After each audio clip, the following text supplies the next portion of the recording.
فعاش القلب إخلاصا وصرت تحوم كالطير تحلق في ثقافات وتنهل من ربى الخير. الذين آمنوا وتطمئن قلوبهم بذكر الله ألا بذكر الله تطمئن القلوب.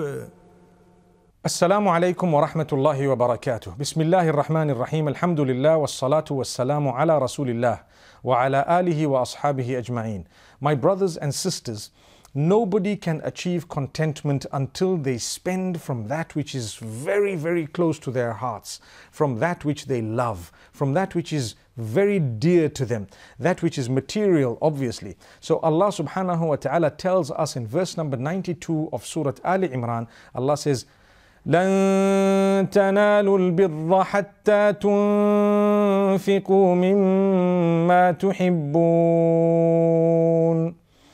You will not achieve righteousness until and unless you spend from that which you love. What do you love? Whether it comes to your wealth, whether it comes to something you're deeply connected to, or even just your time. Subhanallah, people love their time. Are you going to spend it in the right cause? Are you going to spend that time with Allah? Are you going to spend that time with your family members, with others? If you do, you will achieve contentment. If you don't, perhaps you will lose that contentment. When attachment to something material becomes too much, you lose contentment. Because contentment is the ownership of Allah. He will give it to whomsoever is close to Him. You want to become close to Allah? Don't get too close to that which is besides Allah. Yes, we love our cars, we love our houses, we love our clothes, we love our accessories, we love a few things, but that love should never exceed the love of the Almighty. The Almighty's love is first. When it's time for prayer, everything can wait. When it's halal and haram, we need to make sure we do the right thing. When it comes to the timings, we need to make sure we prioritize. When it comes to family, they come first. We have this rule that we need to follow regarding the connection that we have with material items. It should never be more than our love with Allah subhanahu wa ta'ala. This is why this verse is of utmost importance. I'd like to move on. Allah subhanahu wa ta'ala says in verse number 103 of Surah Al Imran, وَاعْتَصِمُوا بِحَبْلِ اللَّهِ جَمِيعًا وَلَا تَفَرَّقُوا. Hold fast on the rope of Allah subhanahu wa ta'ala and don't be disunited. Don't let go, don't be disunited. The importance of unity. Unity comes about with a lot of sacrifice. If you're going to sacrifice, you will achieve unity. If you're not going to sacrifice, you're not going to achieve unity. There is give and take. You need to have a big heart. You need to forgive. You need to embrace. You need to tolerate. That's when you will achieve unity. Unity is not uniformity. You don't have to think the same, like the same things, etc. You need to respect one another and tolerate each other. The differences we may have, yes, we allow those differences because at the end of the day, it's Allah who is going to judge us. I am not the one who's going to judge. If we look at Surah Al-Fatiha, the first surah that we spoke about, Allah subhanahu wa ta'ala clearly says He is the owner of the Day of Judgment. Maliki Yawmiddin. The owner of the Day of Judgment, He has set aside a day to judge. If we begin to judge people, we will never achieve contentment because people will judge us, we will judge them, each one dooms the other, and that's it. We've lost contentment because we made others lose their contentment. Remember, if you'd like success and contentment, you need to know the owner of judgment is actually Allah. We may judge based on something we don't even know, and we may make big mistakes in that regard. So learn to look at people with the eye of goodness, the eye of positivity, the eye of love. May Allah subhanahu wa ta'ala grant us ease. The issue of unity and the issue of judging people, these are very important issues that we need to take heed of if we'd like to achieve the contentment and the happiness that we're searching for.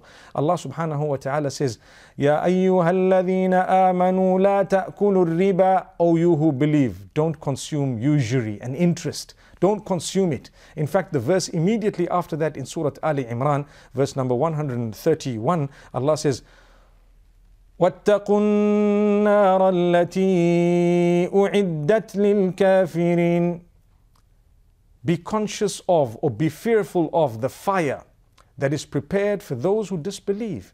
those who have not taken heed of the verses of the Almighty, those who are ungrateful. In fact, al-kafirin includes the term ungrateful, or those who are ungrateful. They show ingratitude. So when Allah has warned us, the warning is simply to bring us to the straight path. Remember that. The warning of Allah, it's not that He is merciless. He is merciful. Out of His mercy, He warns people. It's like if we had a little child and we told the child, be careful, I will reprimand you. The idea is not the reprimanding. The idea is the correction of the child, and the idea is to ensure the child succeeds. Similarly with Allah subhanahu wa ta'ala, He warns us, but His mercy encompasses everything to the degree that if we were to take heed, we would be saved from what He's warning us about. As simple as that. May Allah subhanahu wa ta'ala grant us ease. This topic is about usury. It's a very deep topic. Why is interest haram and why is usury prohibited? That is not our topic. But if we stay away from it, we will achieve contentment. Imagine you stay away from eating that which Allah has made prohibited. You will achieve contentment. And this is why Allah says, those who've made mistakes, turn to me before it's too late. So while the warnings are issued of the fire, and that's something we have to talk about at times. Every religion speaks about how a person may be cast in hellfire if they were to transgress and so on. At the same time, what we need to know is, Allah says, if you have done wrong, turn to Allah. He will forgive you. Just listen to these beautiful verses. Allah subhanahu wa ta'ala says, وَأَطِيعُوا اللَّهَ وَالرَّسُولَ لَعَلَّكُمْ تُرْحَمُونَ. Follow Allah and follow His messenger in order that you achieve rahmah, the mercy, the contentment, the happiness. What should you do? Follow Allah, follow His Rasul. Subhanallah. وَأَطِيعُوا اللَّهَ وَالرَّسُولَ لَعَلَّكُمْ تُرْحَمُونَ. So that you will achieve the mercy. Then Allah says, وَسَارِعُوا إِلَى مَغْفِرَةٍ مِّن رَبِّكُمْ وَجَنَّةٍ. He's warned us about the punishment. Then He says, make haste towards the forgiveness of Allah and the paradise. Do deeds that will earn the forgiveness of Allah and let you get into Jannah. That's what I want. What about those who've done wrong? So immediately after that, in the next verse, Allah subhanahu wa ta'ala says, oh, those who have transgressed against themselves by committing immorality and evil, they may have committed adultery and whatever else. Allah says, if they remember Allah and seek forgiveness, for them is forgiveness. Not only forgiveness, but Allah will grant them paradise if they've changed their lives thereafter.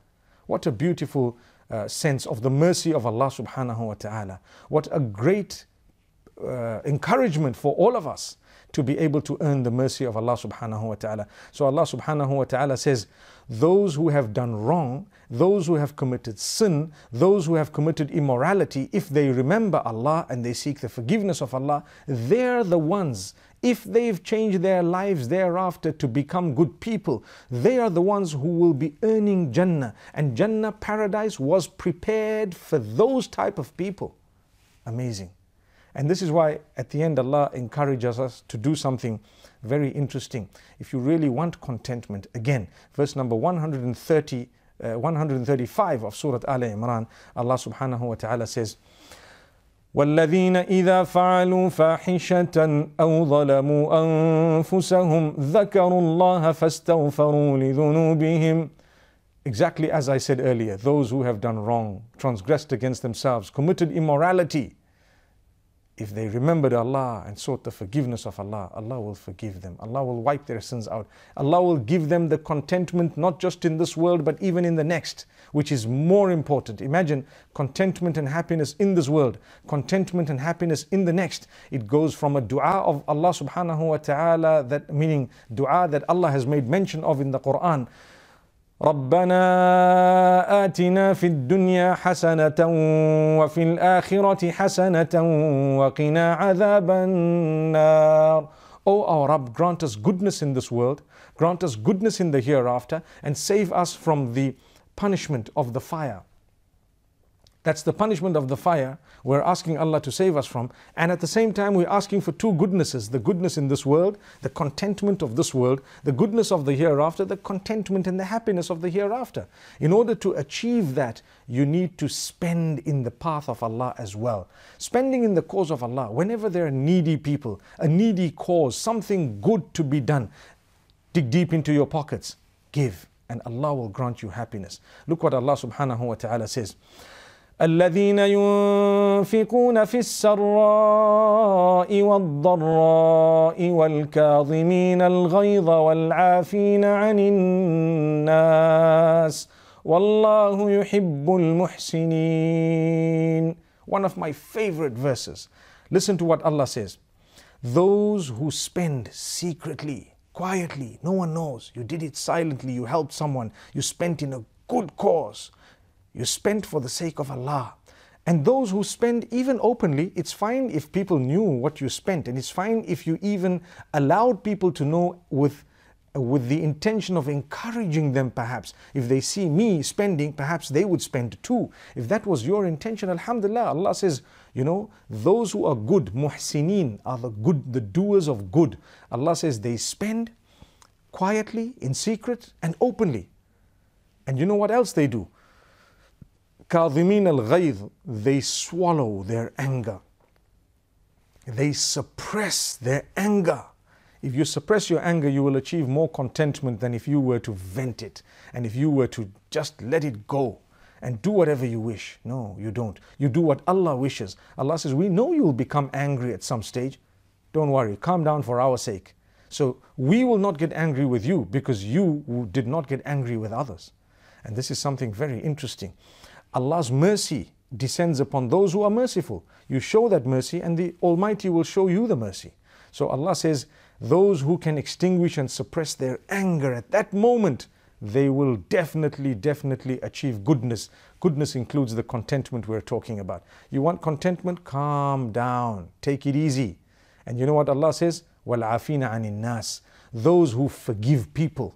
If you forgive people, you are a good person. If you're a good person, you will achieve contentment. This is from the Quran. So my brothers and sisters, I ask you tonight and today to forgive people and to be more compassionate, to spend, whether it be in secret or openly, and to learn to suppress your anger, to control your temper. And I promise you, you will be a very content person.